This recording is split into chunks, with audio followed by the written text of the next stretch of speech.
ఫోన్లో చేయాలనేది నేను రైట్. ఒక్క నిమిషం గఫూర్ గారు. రైట్. నాగభూషణ్ గారు, ఇది ఎలా ఉంటుందంటే, ఎవరైనా ఒక పెద్ద ఇల్లు కట్టుకోవాలని ఒక లక్ష్యంతో వెళ్ళినప్పుడు ముందు తను అక్కడ కాపురం ఉంటూనే పక్కన మిగతా స్థలంలో ఇల్లు కట్టుకుంటారు. ఆ రోజు జరిగింది సరే, వేరే ఉద్దేశంతోనో ఏదో ఒక కళలు కానీ చేశారు, పోనీ ఆ రోజు ఆ కళలైపోయాయి వేరే వేరే కారణాల వల్ల. ఇప్పుడు మీ ఎన్డీఏ ప్రభుత్వం దానికి ఇచ్చే ప్రయారిటీ ఎలా ఉంది? ఇప్పుడు విజయ్ చెప్పాడు కొన్ని బేసిక్ థింగ్స్ చేస్తాము అని చెప్పి. ఆ బేసిక్ థింగ్స్ చేసుకుంటూ ఇప్పుడు ఒక పెద్ద రోడ్లు వేసి ముందు రోడ్లు కంప్లీట్ చేసుకొని డ్రైన్స్, వాటర్ ఇటువంటి కంప్లీట్ చేసుకుని క్వార్టర్స్ కంప్లీట్ చేస్తే మంత్రులందరూ అక్కడే ఉంటే ఆటోమేటిక్గా జనమందరూ అక్కడికి వస్తారు కదా. ఇటువంటివి చేస్తారా, లేకపోతే మళ్ళీ ఇంకా వేరే వేరే ఆలోచనలు ఏమైనా ఉన్నాయా? నమస్కారం.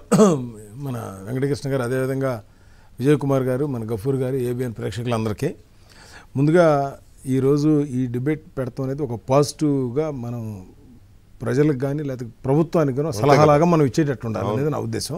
ముందుగా రైతులకి ధన్యవాదాలు చెప్పాలి సార్. 5 సంవత్సరాలు వారు పోరాడి, ఆడవాళ్ళకి ముఖ్యంగా, అట్లాగే 75 రోజులు, అట్లాగే వాళ్ళు ఎక్కడ పాదయాత్ర తిరుపతి సార్, ఎక్కడ విశాఖపట్నం సార్, మధ్యలో ఆపారు. కానీ అట్లాగే మీ ఏబిఎన్ కానీ, టీవీ5 కానీ, ఈటీవీ కానీ, మీరు అందరూ కూడా ఈ యొక్క ఎజెండాని తీసుకొని బ్రహ్మాండంగా ప్రజల్లోకి ఒక చైతన్యం కలిగించినందుకు మీ అందరూ కూడా ముందుకు ధన్యవాదాలు.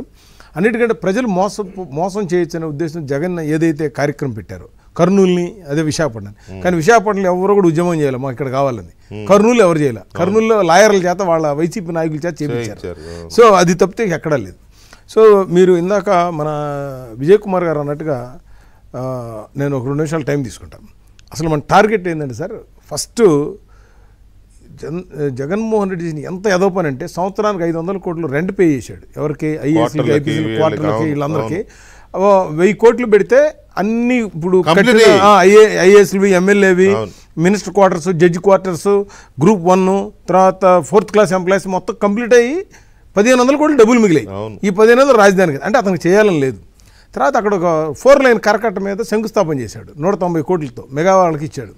వాళ్ళు డబ్బులు కూడా ఇస్తారు లేదని అది కూడా చేయకుండా 4 రోజులు మొదలు పెట్టారు, ఆపేశారు.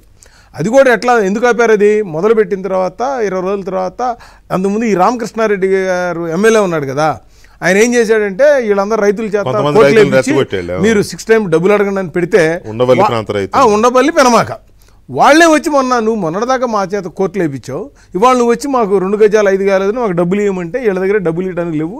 డబ్బులు ఎడితే జగన్మోహన్ రెడ్డి ఊరుకునే పరిస్థితి లేదు, అందుకని ఆ రోడ్డు ఆగిపోయింది.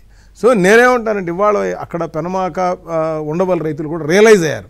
అక్కడ మొన్న లోకేష్ గారికి వచ్చిన మెజార్టీలు చూస్తే అందరూ కూడా మేము